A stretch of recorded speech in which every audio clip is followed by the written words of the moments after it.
Hello जय हिंद दोस्तों, मैं शुभम आपका स्वागत करता हूं आपके अपने इस यूट्यूब चैनल शुभम क्लासेस में। जैसा आप सभी को पता है, आज संडे है और हर संडे को हम एक आर्मी का कंप्लीट पूरे 50 प्रश्नों का मॉडल टेस्ट पेपर डिस्कस करते हैं, जिसके अंदर सामान्य ज्ञान, सामान्य विज्ञान, गणित और रीजनिंग चारों सेक्शन कवर होते हैं। सभी को अपना कंप्लीट टेस्ट लगाना है। सभी विद्यार्थी कॉपी पेन भी साथ में लेकर बैठेंगे। आज के टेस्ट में आपको बहुत सारे प्रश्न नए भी देखने को मिलेंगे और इंटरेस्टिंग भी देखने को मिलेंगे। मैं उम्मीद करूंगा सेशन आपको हेल्पफुल लगेगा। चलिए अपनी क्लास स्टार्ट करते हैं। तो देखिएगा, प्रश्नों की संख्या 50 है और मैं आपको टारगेट दे रहा हूं आज 38 प्लस क्वेश्चन राइट करने का। तो स्टार्ट करते हैं। लैंग्वेज हमारी हिंदी और इंग्लिश दोनों रहेगी। चलिए, पहला क्वेश्चन आपके सामने स्क्रीन पर है। सेक्शन ए सामान्य ज्ञान, 1 से 15 प्रश्न, इसका आंसर करिए। पहला प्रश्न है आपके सामने, एथ शब्द निम्नलिखित में से किस खेल के साथ जुड़ा हुआ है। ऑप्शन आपके सामने है। किसी भी प्रश्न का आज ऑप्शन नहीं बोलूंगा, डायरेक्ट प्रश्न और डायरेक्ट आंसर। देखिए, एथ शब्द का संबंध टेनिस खेल से है। ऑप्शन बी जो आंसर दे रहे हैं उनका आंसर बिल्कुल करेक्ट है। आंसर सभी को मेरे से पहले देने का प्रयास करना है। चलिए सेकंड नंबर क्वेश्चन की तरफ चलते हैं। आपके सामने है, राज्य का सर्वोच्च कानून अधिकारी कौन होता है। Who is the supreme law officer of the state. चलिए आंसर करिए और देखिएगा, अपनी पढ़ाई पर भी फोकस करना शुरू कर दीजिए। और आप सभी का मैं धन्यवाद करना चाहूँगा जो आपने कल ट्विटर पे हंगामा मचाया है ना। इतना तो मैं आप सभी को श्योरली बोलना चाहूँगा कि अच्छे से अच्छे लेवल पर आपकी बात पहुँच चुकी होगी। ठीक है, अच्छे से अच्छे लेवल पर खलबली मच चुकी है। अब हमको 2 या 3 दिन वेट करना है। अगर हमारे लिए कोई नोटिस आता है वेबसाइट पे या फिर कहीं पर भी न्यूज़ अगर हमारी कवर नहीं होती है, तो फिर से आपको तैयार रहना है और इस बार और बड़ी सुनामी हम लेकर आने वाले हैं। ठीक है, तो पहले हमारा फर्ज बनता है कि 2 या 3 दिन हमको वेट करना पड़ेगा। देखते हैं कोई नोटिस आता है या नहीं आता है। पढ़ाई से बिल्कुल भी कॉम्प्रोमाइज़ मत करिएगा, पढ़ाई हमको कंटिन्यू करनी है। चलिए इसका आंसर करिए। राज्य का सर्वोच्च कानून अधिकारी कौन होता है। राइट आंसर ऑप्शन सी रहेगा आपका, महाधिवक्ता, सोलिसिटर जनरल। और देखिएगा, ये 165 अनुच्छेद में वर्णित है, ये भी आपको पता होना चाहिए। कानून अधिकारी या फिर इसको विधि अधिकारी भी बोल सकते हैं, कंफ्यूज मत होइएगा, एक ही चीज है। चलिए थर्ड नंबर क्वेश्चन देखिए सामने स्क्रीन पर। निम्नलिखित में से कौन सा संसद का स्थायी सदन है। Which of the following is the permanent house of the parliament. Answer match करिए। जिन्होंने ऑप्शन ए को आंसर दिया है राज्यसभा, उनका आंसर बिल्कुल राइट है। क्वेश्चन नंबर 4 देखिएगा सामने स्क्रीन पर। भारतीय संविधान का कौन सा अनुच्छेद अस्पृश्यता समाप्ति से संबंधित है। Which article of the Indian constitution is related to the abolition of untouchability. Option D जो आंसर दे रहे हैं अनुच्छेद 17, उनका आंसर करेक्ट है जी। क्वेश्चन नंबर 5 देखिए सामने स्क्रीन पर। सरदार वल्लभ भाई पटेल अंतर्राष्ट्रीय हवाई अड्डा कहाँ स्थित है। वेयर इज सरदार वल्लभ भाई पटेल इंटरनेशनल एयरपोर्ट लोकेटेड। अगर आप सभी ने ऑप्शन बी को आंसर दिया है अहमदाबाद, आपका आंसर बिल्कुल राइट है। चलें आगे। चलिए 6 नंबर क्वेश्चन की तरफ चलते हैं। राष्ट्रीयकरण के बाद इंपीरियल बैंक ऑफ इंडिया कौन सा बैंक बना था। सुपर इंपॉर्टेंट क्वेश्चन है जी, सभी को आंसर आना चाहिए। तो देखिए, डेट भी आपको ध्यान रखनी है। 1 जुलाई 1955 बैंकों का राष्ट्रीयकरण हुआ था। और इस राष्ट्रीयकरण के दौरान जो इंपीरियल बैंक ऑफ इंडिया था, ये क्या बन गया था, भारतीय स्टेट बैंक बन गया था। ऑप्शन आपका बी राइट आंसर है। क्या सभी ने ऑप्शन बी को आंसर दिया है। चलिए 7 नंबर क्वेश्चन की तरफ चलते हैं। प्रसिद्ध पुस्तक रत्नावली के लेखक कौन थे। बताइए जी इसका answer. Who was the author of the famous book Ratnavali. सही जवाब ऑप्शन बी रहेगा, हर्षवर्धन। चलिए 8 नंबर क्वेश्चन सामने है। एकल नागरिकता का प्रावधान किस देश के संविधान से लिया गया है। आंसर करिए जल्दी से, very very important. Option A को जिन्होंने आंसर दिया है ब्रिटेन, उनका आंसर करेक्ट है। एकल नागरिकता का प्रावधान ब्रिटेन के संविधान से लिया गया है।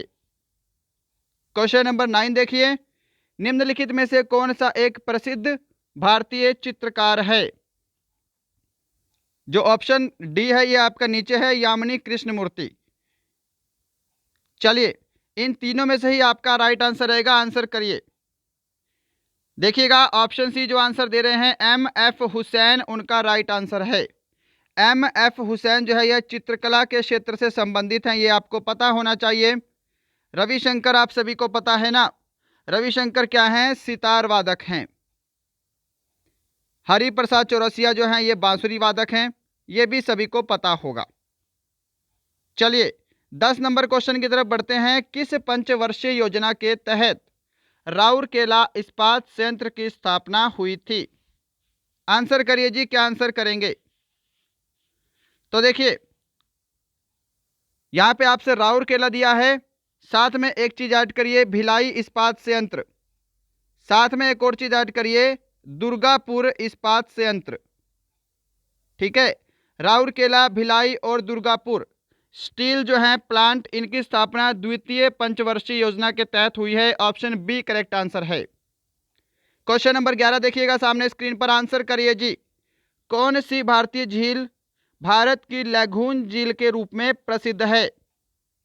Which Indian lake is famous as the lagoon lake of India? सही जवाब ऑप्शन ए रहेगा, चिल्का झील। अगर आप सभी ने ऑप्शन ए को आंसर किया है, आपका आंसर बिल्कुल करेक्ट है। क्वेश्चन नंबर 12 देखिए, राष्ट्रीय प्रौद्योगिकी दिवस किस तिथि को मनाया जाता है? National technology day is celebrated on which date? Option B perfect answer रहेगा, 11 मई को राष्ट्रीय प्रौद्योगिकी दिवस मनाते हैं। 13 नंबर क्वेश्चन है आपके सामने, हमारे राष्ट्रीय ध्वज का डिजाइन किसने तैयार किया था? जल्दी से आंसर करिए। तो राष्ट्रीय ध्वज का डिजाइन पिंगली वेंकैया के द्वारा तैयार किया गया था। ऑप्शन सी परफेक्ट आंसर है। 14 नंबर क्वेश्चन है आपके सामने, चंद्रगुप्त मौर्य डैश धर्म के प्रबल अनुयायी थे? Chandragupta Maurya was he is a strong follower of dash religion? देखिए, चंद्रगुप्त मौर्य की मृत्यु कहाँ हुई थी? श्रवण बेलगोला में, कर्नाटक के श्रवण बेलगोला में, और इन्होंने अपने अंतिम दिनों में जैन धर्म को अपनाया था। ऑप्शन सी आपका परफेक्ट आंसर है, जैन धर्म। चलिए 15 नंबर क्वेश्चन है आपके सामने, सामान्य ज्ञान का लास्ट क्वेश्चन और वेरी वेरी इंपॉर्टेंट। भारतीय ओलंपिक संघ की स्थापना किस वर्ष हुई थी? इसका आंसर दे दो जी, साथ में इसका हेडक्वार्टर भी कमेंट कर दो। इसका हेडक्वार्टर कहाँ पे है? देखिए, भारतीय ओलंपिक संघ की स्थापना ऑप्शन सी आपका करेक्ट आंसर रहेगा 1927 में हुई है। और इसका हेडक्वार्टर कहाँ पे है? तो न्यू दिल्ली में इसका हेडक्वार्टर है। तो यहाँ पे आपका सेक्शन ए कंप्लीट होता है। आप चाहो तो सेक्शन वाइज भी स्कोर कमेंट कर सकते हो कि सेक्शन ए में आपका राइट कितना हुआ है, और जब लास्ट में तो सभी को स्कोर सेक्शन वाइज कमेंट करना ही है कि सेक्शन ए में कितना राइट हुआ है, सेक्शन बी में, सेक्शन डी में, और लास्ट में टोटल भी कमेंट करिएगा 1/4 नेगेटिव मार्किंग लगाने के बाद। 16 नंबर क्वेश्चन देखिए, भौतिक मात्रा यंग मापांक की इकाई क्या है? जो ऑप्शन डी को आंसर दे रहे हैं पास्कल, उनका आंसर करेक्ट है। फटाफट से डिस्कस करते हैं क्योंकि आगे हमें मैथ्स और रीजनिंग भी सॉल्व करना है। इसका आंसर करिए, किए गए कार्य की दर डैश कहलाती है? किए गए कार्य की दर क्या कहलाती है? शक्ति कहलाती है। ऑप्शन आपका बी करेक्ट आंसर है। शक्ति का आपसे एसआई मात्रक पूछ सकता है, क्या होता है? वाट होता है, ध्यान रखिएगा। 18 नंबर क्वेश्चन देखिए, साइकिल का आविष्कार किसने किया था? साइकिल का आविष्कार किसने किया था? ऑप्शन सी परफेक्ट आंसर रहेगा, मैकमिलन। चलिए 19 नंबर क्वेश्चन देखिए, कॉपर की परमाणु संख्या कितनी है? What is the atomic number of copper? Answer करो जल्दी से, क्या आंसर करोगे? कॉपर की परमाणु संख्या कितनी है? 29 है जी। क्या सभी ऑप्शन डी को आंसर दे रहे हैं? चलिएगा 20 नंबर पे चलते हैं। क्वेश्चन नंबर 20, सीसा का संकेत क्या है? लीजिए इसका आंसर कर दो। वेरी वेरी इंपॉर्टेंट है जी। सीसा का संकेत होता है PB, option B correct answer है। साथ में एस एन भी ध्यान रखिएगा। एस एन क्या है? टीन का संकेत है। परफेक्ट है। चलिए क्वेश्चन नंबर 21 सामने। किस अम्ल की उपस्थिति हमारे पेट में होती है? Which acid is present in our stomach? क्या आंसर करोगे? तो देखिए एसिड कौन सा है? HCl है, जो कि हमारे आमाशय में मौजूद होता है, हाइड्रोक्लोरिक एसिड। अच्छा एक क्वेश्चन होमवर्क का ले लो यहाँ से। आपसे मैं पूछूंगा HCl का pH मान कितना होता है? इसका आंसर कमेंट बॉक्स में दीजिएगा क्लास खत्म होने के बाद। क्वेश्चन नंबर 22 देखिए, आधुनिक आवर्त सारणी किस पर आधारित थी? On what was the modern periodic table based? आधुनिक आवर्त सारणी परमाणु संख्या पर आधारित थी। ऑप्शन आपका ए करेक्ट आंसर है। देखिए आपसे क्या पूछ सकता है क्वेश्चन, कैसे घुमा के पूछेगा। आधुनिक आवर्त सारणी का आविष्कार किसने किया है? मोसले ने किया है। आपसे पूछ सकता है मोसले की आवर्त सारणी किस पर आधारित थी? तो परमाणु संख्या। ऐसे भी आपको क्वेश्चन याद होना चाहिए। चलिए क्वेश्चन नंबर 23 पर चलते हैं। क्वेश्चन नंबर 23, किस रंग के प्रकाश में तरंग दैर्ध्य सबसे कम होता है? लीजिए बिल्कुल सिंपल प्रश्न। तो देखिए प्रकाश का तरंग दैर्ध्य बैंगनी रंग में सबसे कम होता है। ऑप्शन सी करेक्ट आंसर है। और लाल रंग का तरंग दैर्ध्य क्या होता है? सबसे अधिक होता है। 24 नंबर क्वेश्चन देखिए, मनुष्य के शरीर में कुल पसलियों की संख्या कितनी होती हैं? देखिएगा आज आपका टेस्ट लग रहा है, इसलिए ज़्यादा डिटेल डिस्कस नहीं कर रहा हूँ। क्वेश्चन और फिर डायरेक्ट आंसर, क्योंकि आगे हमें मैथ्स भी सॉल्व करना है, रीजनिंग भी सॉल्व करनी है। कॉपी पेन जरूर लेके बैठिएगा। मानव शरीर में कुल पसलियों की संख्या होती है 24। ऑप्शन बी परफेक्ट आंसर है। 25 नंबर क्वेश्चन, N2O किसका रासायनिक सूत्र है? What is the chemical formula of N2O? N2O क्या है? नाइट्रस ऑक्साइड का फॉर्मूला है। ऑप्शन आपका बी करेक्ट आंसर है। नाइट्रस ऑक्साइड क्या होती है? लाफिंग गैस, हंसाने वाली गैस। परफेक्ट। चलिए 26 नंबर क्वेश्चन देखिएगा, जंग से बचाने के लिए लोहे पर किसकी परत चढ़ाई जाती है? Which layer is applied on iron to protect its from rust? Option आपका सी करेक्ट आंसर रहेगा। जिंक की परत चढ़ाई जाती है, जिसको क्या बोला जाता है? जस्तीकरण। क्वेश्चन आया था एग्जाम में, गैल्वेनाइजेशन बोलते हैं इसको इंग्लिश में, कि गैल्वेनाइजेशन पर, अब गैल्वेनाइजेशन प्रक्रिया में लोहे पर किसकी परत चढ़ाई जाती है? तो जिंक की परत चढ़ाई जाती है। 27 नंबर क्वेश्चन देखिए, क्लोरोएसिटोफिनॉन किस गैस का रासायनिक नाम है? सिंपल प्रश्न, आंसर कर दो। ऑप्शन ए आंसर करो। टीयर गैस जो आंसर दे रहे हैं उनका आंसर करेक्ट है। चलिए 28 नंबर क्वेश्चन आपके सामने स्क्रीन पर है, यकृत में कौन सा विटामिन संचित किया जा सकता है? सेशन को लाइक नहीं किया है, लाइक ज़रूर करेंगे। अगर आपका कोई फ्रेंड आर्मी की तैयारी करता है उसे हमारा चैनल ज़रूर शेयर करेंगे। और यदि आपको लगता है हमारा चैनल आपके लिए हेल्पफुल है, आप हमारे इस चैनल पे नए हैं, तो सभी को सब्सक्राइब करके बेल आइकन ज़रूर दबाना है। राइट आंसर मैच करिए। ऑप्शन ए करेक्ट आंसर रहेगा, यकृत में विटामिन ए संचित होता है। क्वेश्चन नंबर 29 सामने है, शरीर में इंसुलिन को स्थापित करने के लिए कौन सी ग्रंथि उत्तरदायी है? स्थापित नहीं है ये, इसको बोलेंगे स्त्रावित करने के लिए। ठीक है, सेटिंग अप नहीं है, ये इंग्लिश में भी मिस्टेक है। तो देखिए इंसुलिन जो है ये कहाँ से स्त्रावित होता है, कहाँ से निकलता है, ये आपको बताना है। ऑप्शन ए करेक्ट आंसर रहेगा अग्नाशय पैंक्रियाटिक। परफेक्ट है। चलिए बढ़ते हैं क्वेश्चन नंबर 30 की तरफ। और उससे पहले अगर आप सभी ने अभी तक हमारी ई बुक नहीं ली है, इस समय हमारी दो ई बुक अवेलेबल है। एक हमारी है 2800 प्लस प्रश्न सब्जेक्ट वाइज, एक हमारी है मॉडल पेपर वाली ई बुक। स्क्रीन पर आपको सारी डिटेल दिखाई दे रही है। आप इसको कैसे ले सकते हैं, आपको दिए गए नंबर पे फोन पे, पेटीएम, गूगल पे से पेमेंट करना है और व्हाट्सएप पे इसका स्क्रीनशॉट भेज देना है दिए गए नंबर पे। हमारी ई बुक आपको 10 से 15 मिनट के अंदर भेज दी जाएगी। अधिक जानकारी के लिए आप दिए गए नंबर पे कॉल कर सकते हैं। क्वेश्चन नंबर 30 देखिए जी सामने स्क्रीन पर। दांत में मुख्यतः पाया जाता है, बताइए। ऑप्शन चारों स्क्रीन पर हैं। समय चाहिए तो सेशन को जरूर रोकिएगा। तो दांत में मुख्यतः पाया जाने वाला तत्व कौन सा है? कैल्शियम है। ऑप्शन आपका सी बिल्कुल करेक्ट आंसर है। तो दोस्तों यहाँ पे आपका सेक्शन ए, सेक्शन बी दोनों कंप्लीट होते हैं। सेक्शन सी डिस्कस करेंगे 31 से 45 तक, पूरे 15 प्रश्न। कॉपी पेन लेकर बैठिएगा, टेस्ट कंप्लीट लगाना है। अब यहाँ से छोड़कर जाओगे तो मूड खराब होता है फिर। ठीक है, आपके लिए मेहनत करके टेस्ट बनाया जाता है। टेस्ट को कंप्लीट लगाया करिए, क्योंकि आप एग्ज़ाम देने जाओगे तो वहाँ पर तो आपको मैथ सॉल्व करना पड़ेगा।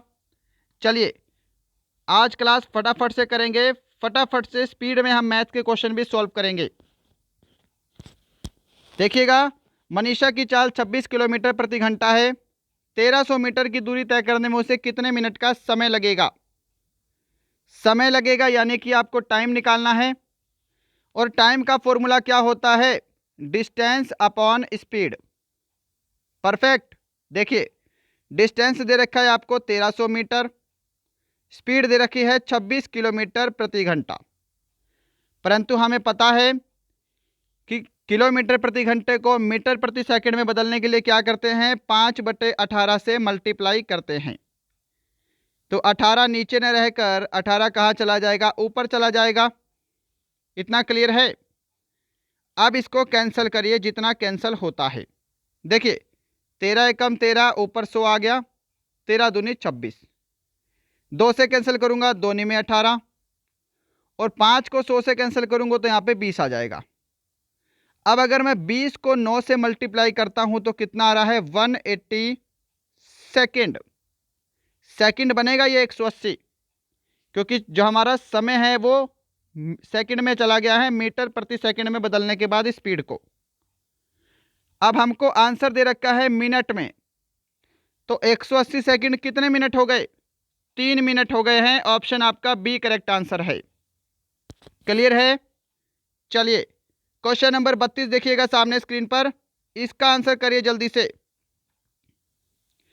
कि ए और बी किसी कार्य को 20 दिन में करते हैं तथा ए अकेला उस कार्य को 30 दिन में पूरा करता है, तो बी अकेला उस कार्य को कितने दिन में पूरा करेगा?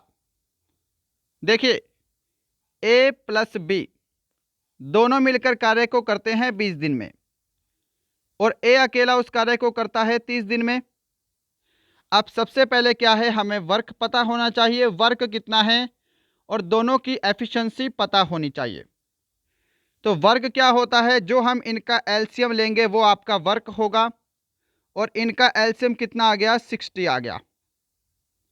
अब एफिशिएंसी निकालने के लिए क्या करेंगे? देखिए 20 तिया 60 और 30 दूनी 60।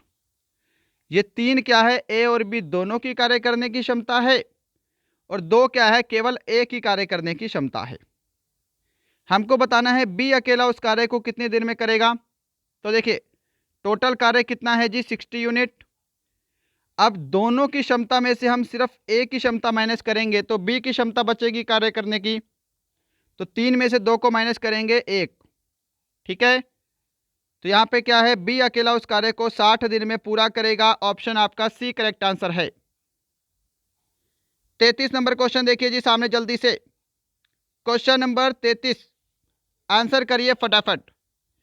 किसी वस्तु को 2700 रुपये में बेचने पर 10% की हानि होती है, वस्तु का क्रय मूल्य ज्ञात करें। कैसे करोगे इसको? क्रय मूल्य का फॉर्मूला पता होना चाहिए। क्या होता है? सेलिंग प्राइस इंटू 100, और यहाँ पे आपका लॉस हुआ है तो क्या होगा? 100 माइनस लॉस %। देखिए सेलिंग प्राइस कितना है आपका 2700 रुपये, गुणा क्या करेंगे 100 करेंगे, राइट। और नीचे क्या है 100 माइनस लॉस परसेंट, तो नीचे आपका 90 आ जाएगा।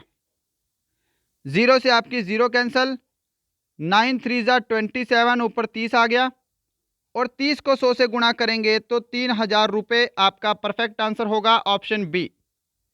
बताइए क्या सभी ने ऑप्शन बी को आंसर किया है? चलिए फिर 34 नंबर क्वेश्चन पे चलते हैं।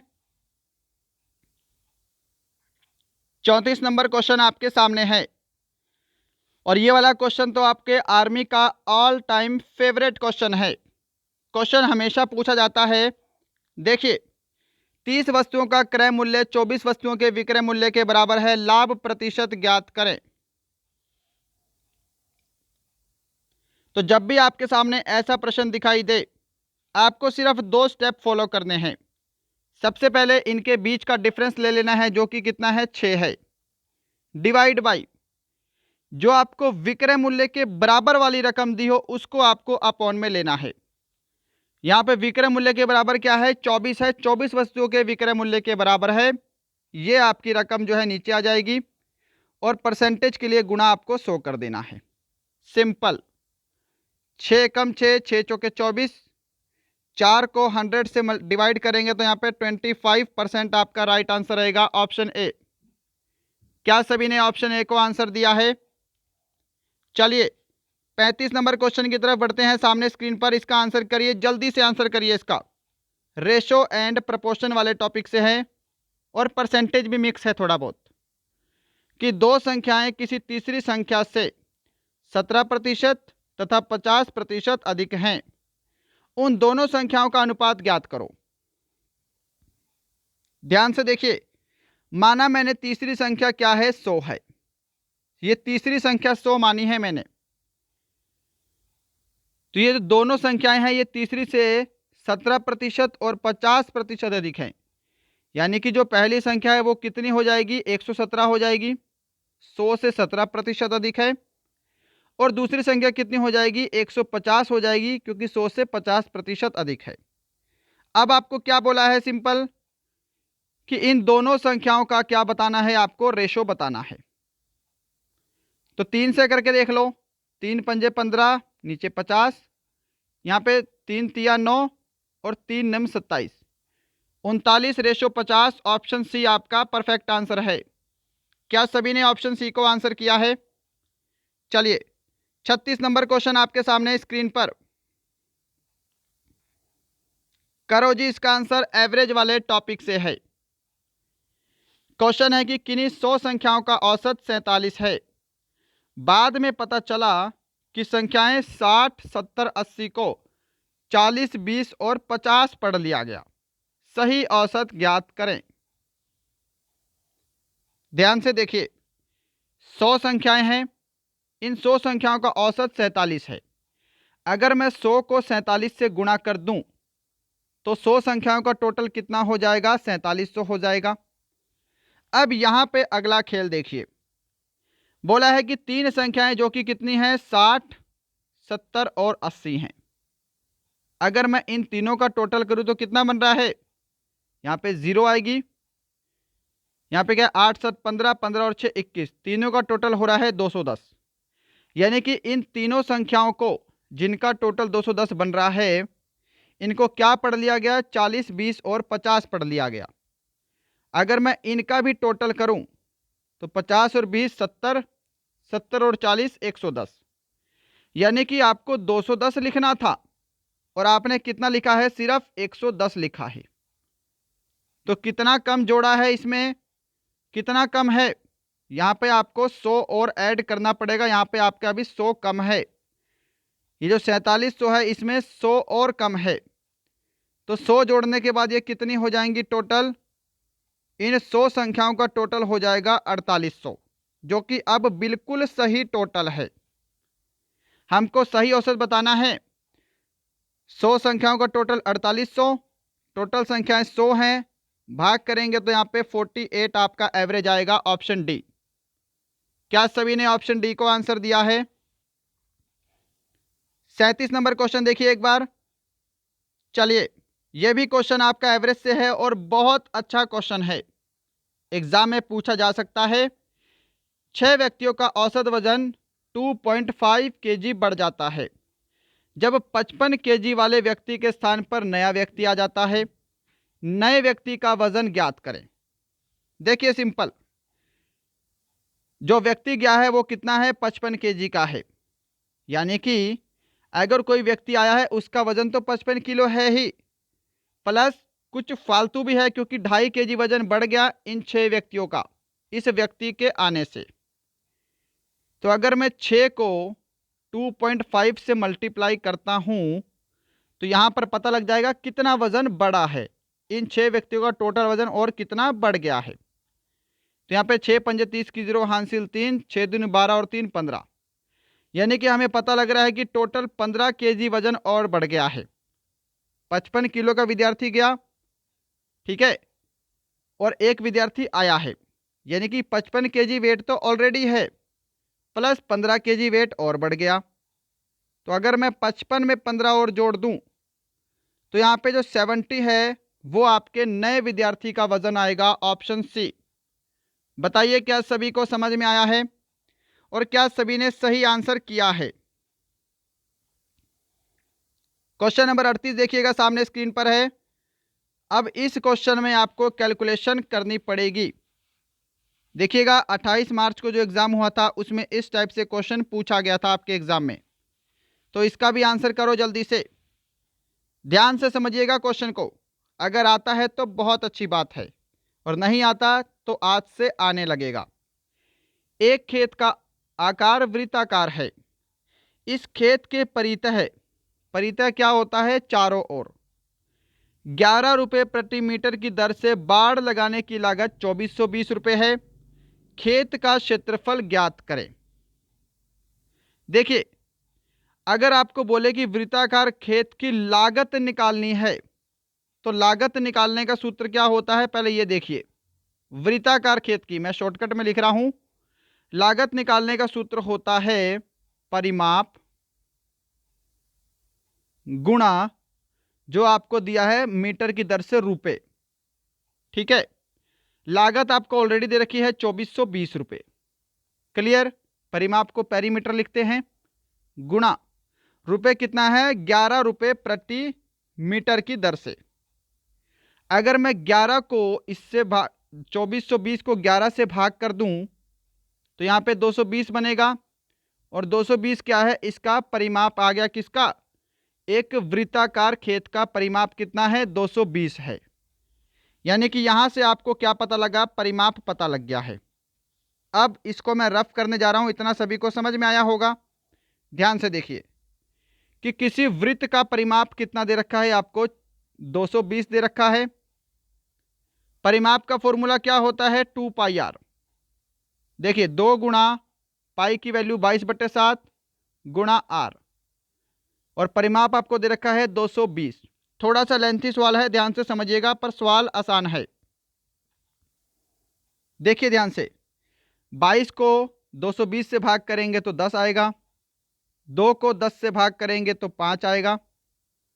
अब ये 7 इधर जाके जब 5 में मल्टीप्लाई होगा तो आर की वैल्यू कितनी आ गई जी, 35 आ गई।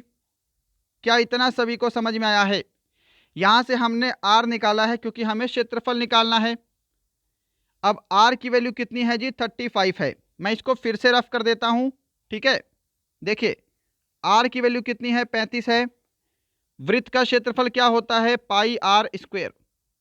ध्यान से देखिएगा, पाई की वैल्यू 22/7 गुणा आर की वैल्यू 35 है, 35 गुणा 35 कर दीजिए। अब 35 को 7 से भाग करेंगे तो यहाँ पे 5 आएगा, 7 5 जा 35। देखिए अब ध्यान से, 22 को 5 से मल्टीप्लाई करेंगे तो 110, और 110 में फिर आपको क्या करना है, 35 से मल्टीप्लाई करना है। अगर आप 110 को 35 से मल्टीप्लाई करेंगे तो क्या आएगा आपका, 3850 वर्ग मीटर। ऑप्शन ए आपका राइट आंसर है। थोड़ा सा सवाल लेंथी था पर इतना भी लेंथी नहीं था। अगर आपको सवाल आता है तो स्टेप बाय स्टेप आप आंसर तक पहुंच ही जाएंगे।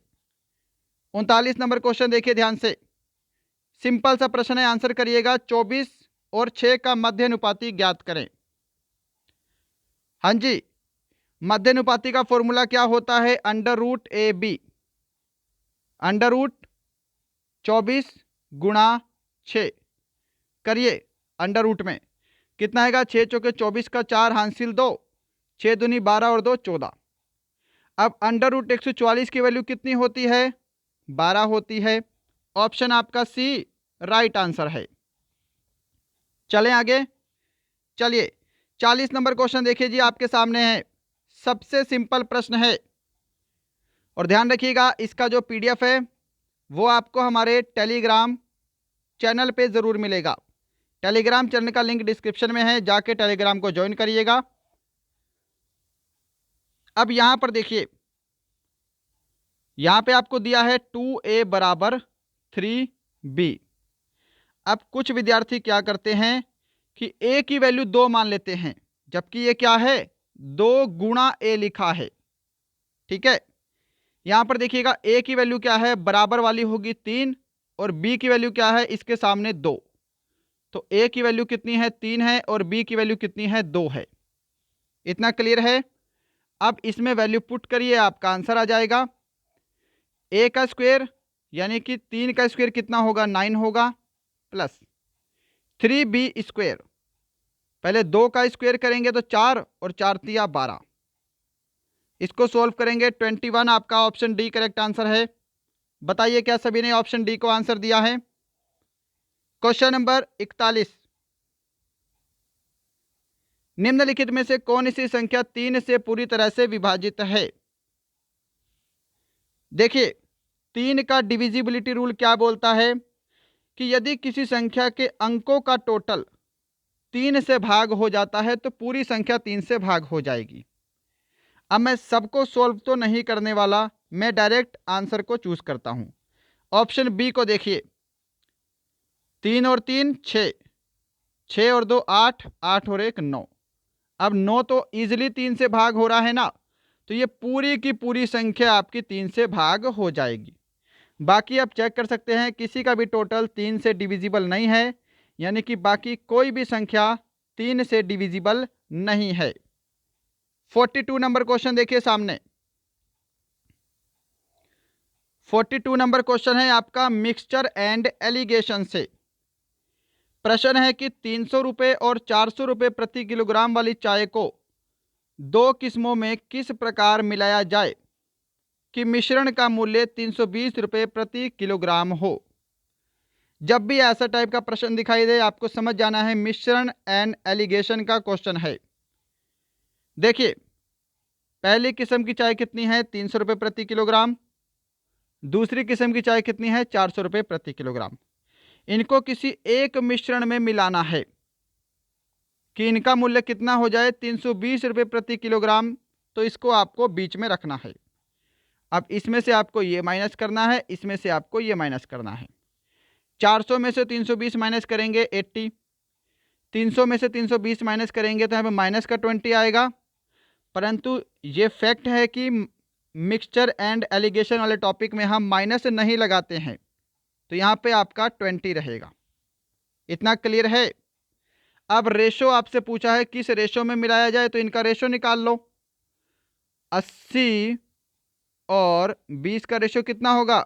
20 एकम 20, 20 चौके 80, 4:1। ऑप्शन बी करेक्ट आंसर है। हाँ जी, चलें आगे। चलिए 43 नंबर क्वेश्चन देखिएगा, सामने स्क्रीन पर है। सिंपल सा प्रश्न है ये, तो टाइम एंड वर्क वाले टॉपिक से है और सिंपल सा प्रश्न है। 1 मिनट, चलिए करिए सोल्व।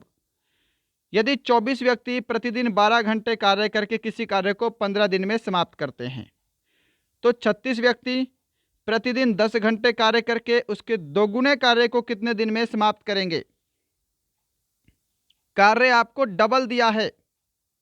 देखिए वर्क का फॉर्मूला क्या होता है? Efficiency into time into man, यानी कि आपको जो चीज़ें दी हैं इनको मल्टीप्लाई करेंगे, आपका वर्क बनेगा। ध्यान से देखिए, 24 व्यक्ति प्रतिदिन 12 घंटे काम करके किसी कार्य को 15 दिन में करते हैं। ये क्या है? आपका वर्क है। वर्क का फॉर्मूला लगा है। परंतु हमें क्या करना है, उसका 2 गुना कार्य करवाना है। ठीक है, तो ये जो आपका वर्क आया है इसको आपको क्या करना है, 2 से मल्टीप्लाई करेंगे तो ये आपका डबल वर्क हो गया। ठीक है, डिवाइड बाई, तो 36 व्यक्ति 10 घंटे प्रतिदिन काम करके उसके दुगने काम को कितने दिन में करेंगे। इतना सभी का क्लियर है, सिंपल सी बात है। देखिए अब 2 पंजे 10, 5 तिया 15, 3 से करेंगे 36 को कैंसिल तो यहाँ पे 12 और 12 से 12 कैंसिल। 24 आपका ऑप्शन, 24 तो यहाँ पे किसी भी ऑप्शन में नहीं है भाई, यहाँ पे आपका राइट आंसर 24 होगा। ठीक है, सही कर लेना, यहाँ पे चारों ऑप्शन रॉन्ग हैं। 24 आपका बिल्कुल परफेक्ट आंसर है जी, राइट है। चलिए बढ़ते हैं नेक्स्ट क्वेश्चन की तरफ। नेक्स्ट क्वेश्चन आपके सामने है question number 44। Question number 44 permutation and combination वाले टॉपिक से प्रॉपर शब्द के अक्षरों को कितने तरीके से व्यवस्थित किया जा सकता है। देखिए जब भी ऐसा प्रश्न आपके सामने आए आपको फैक्टोरियल वाला फैक्ट लगाना है। फैक्टोरियल समझते हो, अगर मैं बोलूँ 3 फैक्टोरियल की वैल्यू लिखनी है तो आपको 3 को उल्टा खोलना शुरू कर देना है। 3 फैक्टोरियल कितना होगा, 3 गुणा 2 गुणा 1, ये होता है फैक्टोरियल का मतलब। देखिए अब प्रॉपर शब्द में कितने अल्फ़ाबेट हैं पहले आपको ये पता होने चाहिए। 1 2 3 4 5 6, तो 6 फैक्टोरियल। अब आपको क्या चेक करना है कि इसमें कितने वर्ड रिपीट हो रहे हैं।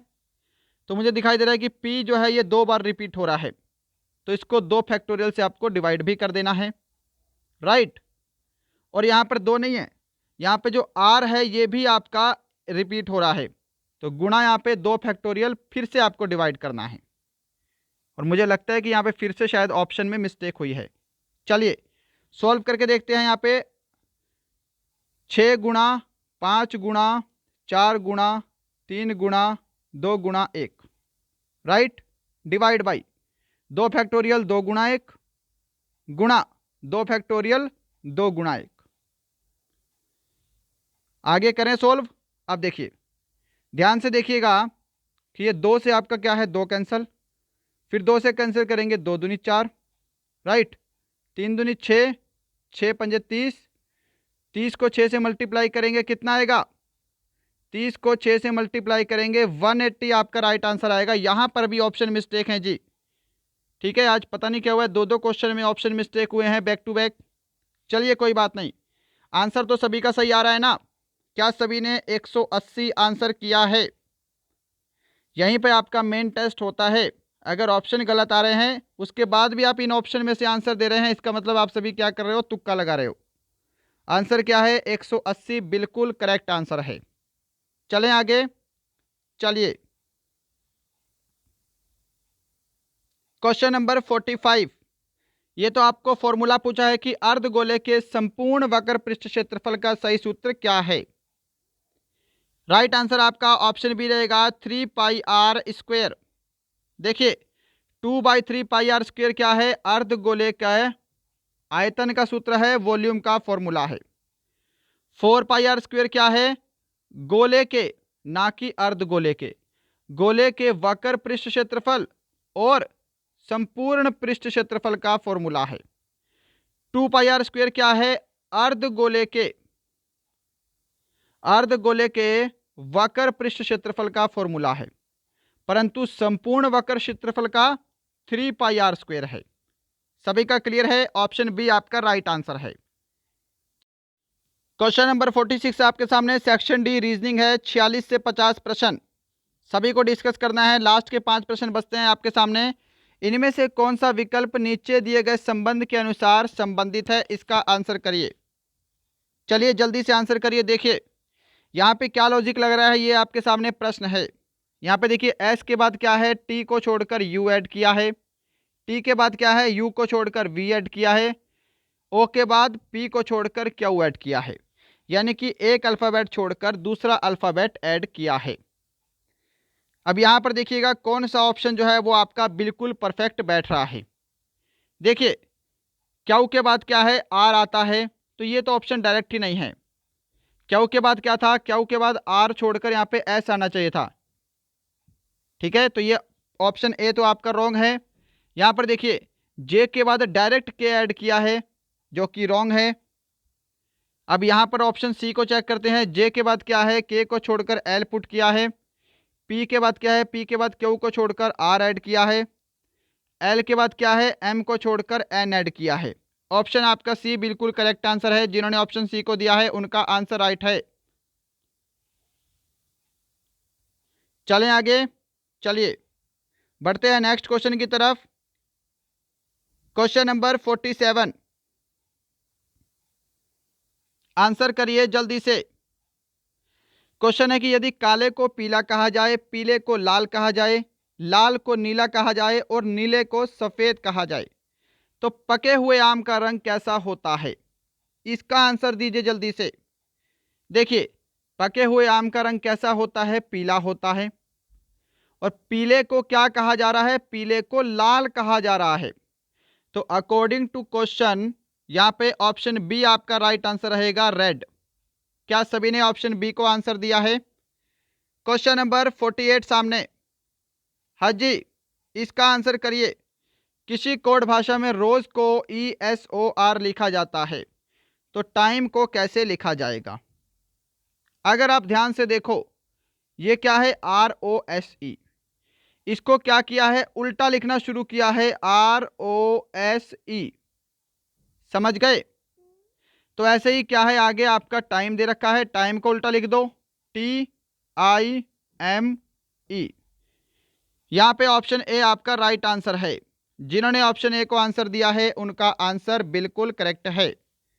49 नंबर क्वेश्चन है आज का, सेकंड लास्ट क्वेश्चन। इसका आंसर कर दो जल्दी से।